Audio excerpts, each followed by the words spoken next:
Hello, so people now te ho masan dam ei pe wa pathin in thang ba win ei tuni kho phan hen kaloi nu zong duty a chipon suti kla in ke hi ka hi le kaloi nu zan ko gin la dang khun le ke som na khat gin la le zan duty night duty a he ka chi ji le akimoto thei ji povin kum khom thei ji povin a hin la tuni kho phan hen pathin nung sit zanin ti maung suti hin kila le ta he kazi ka cha te he to hotela chadona ka chu he nitin hin kho hin cha te ji te he to khom akinom khle ji in hin la ngi hem aki hi ji ji nin sumle pai ne la cha ta sa oi sung ning hol lo the hi lo ji nin lam chom chom hin tin ei ma kila thein lam dol chi in na tong na to la tham ho aki hol len he tin in ko he ke pui ham jin he he chu ta banga chu ke jong in sung gan the ha sa ka he je nen hetin lam chom chom hin sum le pai hol hin an ki kal song ji e to ni kho hin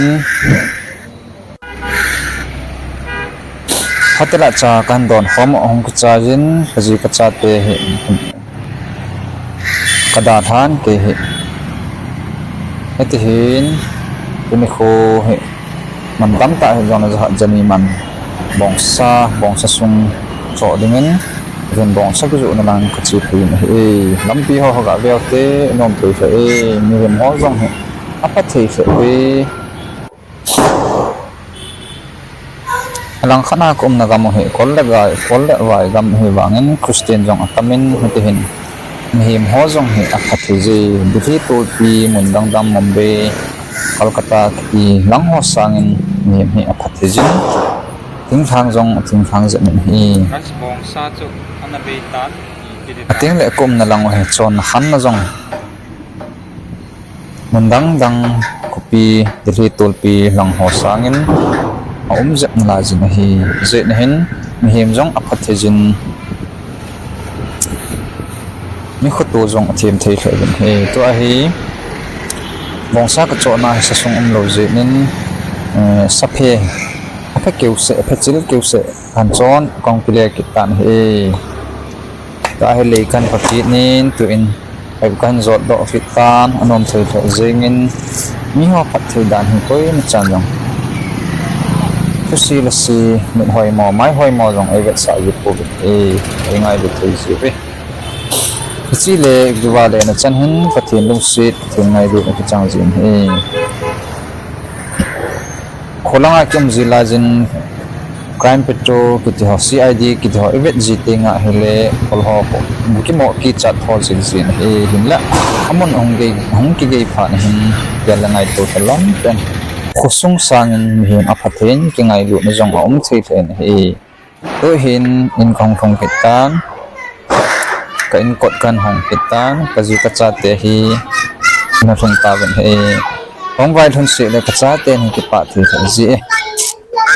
hai ni ha lang tan ta he bong sa ka cho chu kan ro le ben kan vet sa de he garlic paste sameng ame ga ki hon teng le in sung mi te jong ga hi ya ne pata kan he guys ite hen lang le sameng ame ga ne si hile ji u now in langa ho jong ka si le kinom the ji e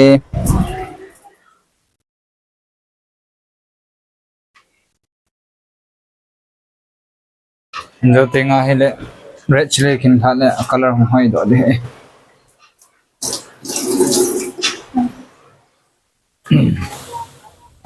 ka cha te ni pi khonin thang pha jing ji we guys ipin bol ha anan no gift a hen pi he diwali gift a jo ne han he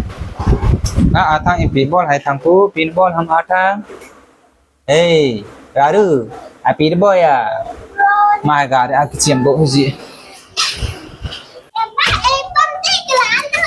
nisa thum de kon hitan ta he kachanu to ke ne he in chung langa tres langa he wan lo a ka chen che kachanun jan hin lo do hin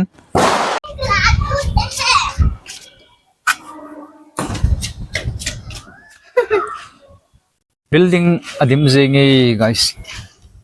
he tul lampi neo cha he tu hin lang ni sa thum ding hitan the sunset in the west lang he west hi le hoi lang he north east lang he tam ke the poye guys ti chung hin ta he kachanu hito keni hi in chung langa wan lu na kachi hon he anoi langa a thang to anu in same hun hon he chitang ta he anun salomi hin wan he lu thelo pha na he ma he height ki hop na san ki hop na ma ta lo je na he re na sat ve mai la ji nge karen ai ken kala lut pi di tai je ale wa ken la lut ta na su she di ta ho nang he ban hi su she yi she ki di ta he choi ta thì chỗ he ngầm lên go hoi khát vậy nó về kia này tí lăng he cái họ cũng nào he lại hiến lại free thế nào ông mà he lại chịu kít ôm anh ốp nó khát ôm na real he ngày sáng thế vì mà họ lăng về view guys nom thấy thế gì nghe hiến chỉ van và thêm thiếu xem cái đăng alo pa và nó hay nó về mình chơi và pal in sáng cái hôm này in sông ni song ni he ground floor to second floor first floor chan bo he noya mi cheng nim noi pen ground floor hin abana ki ho kol ho hi la sang tum ham bo in ven ve ma hong he up lang hoi lang na ko na bo hi ve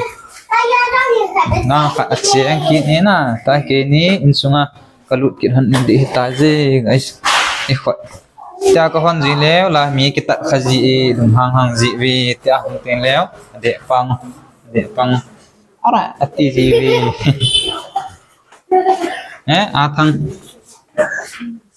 thằng en bu nó bu kita hay là cái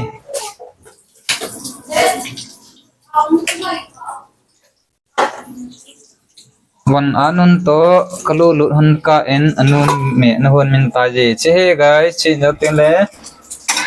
kan ne kit de tai tu ji he ka te na sad dan hey abang mai ma be ma kai sula ini kan na orang ni kita aja me kita khaji am circuit enjoy hin se chulai he guys chulai ke ha ka lup ju ta na kon hon thep lo lai he ka lup ji u lai ka hon ji ugam sagam he ji nen ga hon la fresh the ne mi ke ho ne thang set the je man phom sakat ne la kot ki kha ding ji bo hong zu te la wang bon hen the ji la mai ka i ga je sa la mai ka ho je pham sa long le hong zu vu te jeng je lai la na teng la in nei pa chung ha ki lung hang jeng ji he guys pen ni loi ding thằng nó sắt đan है हाथ तब वे करे कि चोम लेते बोला कि चोम लेते ना सट नम फेंग फटे अरे हम सट तक ले ना सट नियम वाला है मो हे तुई का हे कंग जी हन तो तुई था सान कोई जी हन हा नंग ने अकते